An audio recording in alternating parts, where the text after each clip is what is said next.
ते सोलापूर दुहेरी जलवाहिनी टाकण्याचं काम संत गतीने सुरू असून त्यासाठी 8 ठिकाणी अडथळे असल्याची बाब समोर आली आहे। सोलापूर शहराचा विस्कळीत पाणी पुरवठा सुधारण्यासाठी स्मार्ट सिटीच्या माध्यमातून सोलापूर ते पुणे अशी 110 किलोमीटर समांतर जलवाहिनी टाकली जात आहे। त्यासाठी 990 कोटींचा खर्च केला जात आहे। सोलापूर शहरातील नागरिकांचा पाणी प्रश्न कायमचा मार्गी लागावा यासाठी समांतर जलवाहिनी टाकली जात आहे। हे काम पूर्ण झाल्यानंतर सोलापूरकरांना किमान 2 दिवसाआड तरी पाणी मिळेल अशी आशा आहे।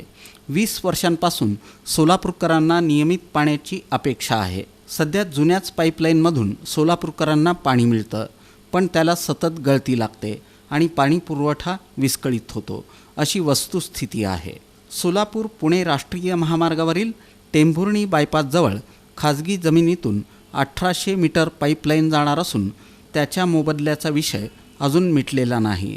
तर हिवरे, खंडाळी, पाकणी येथील वन विभागाच्या जागेतून पाईपलाईन टाकावी लागणार असून वन विभागाकडून अजून त्यासाठी परवानगी मिळालेली नाही।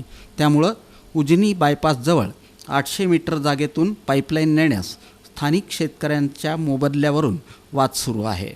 तसंच वरवडे टोल नाक्याजवळील 500 मीटर अंतरातील जागेतून पाईपलाईन नेण्यास तेथील स्थानिकांचा विरोध असून त्यांना नॅशनल हायवेकडून मोबदला मिळालेला नाही।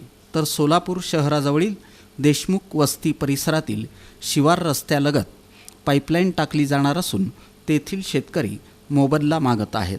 तसंच मोहोळजवळ कुरुल कामती रोडलगत 250 मीटर अंतरावरील शेतकरी म्हणतात, जुन्या हायवेवेळी आम्हाला मोबदला मिळाला नाही, त्यामुळं ऐन सणासुदीत किंवा पावसाळा, उन्हाळा, हिवाळा असो सोलापूरकरांना नियमित पाणी मिळत नाही। त्यामुळं आता विधानसभा निवडणुकीपूर्वी सत्ताधाऱ्यांना हा प्रश्न मार्गी लावावाच लागणार आहे। 110 पैकी 10 किलोमीटर राहिलेल्या कामाला निर्माण झालेल्या अडथळ्यांवर प्रशासन, लोकप्रतिनिधींच्या माध्यमातून कशा पद्धतीनं मार्ग काढणार, मुदतीत जलवाहिनीचं काम होणार का याकडं सर्वांचंच लक्ष लागून आहे।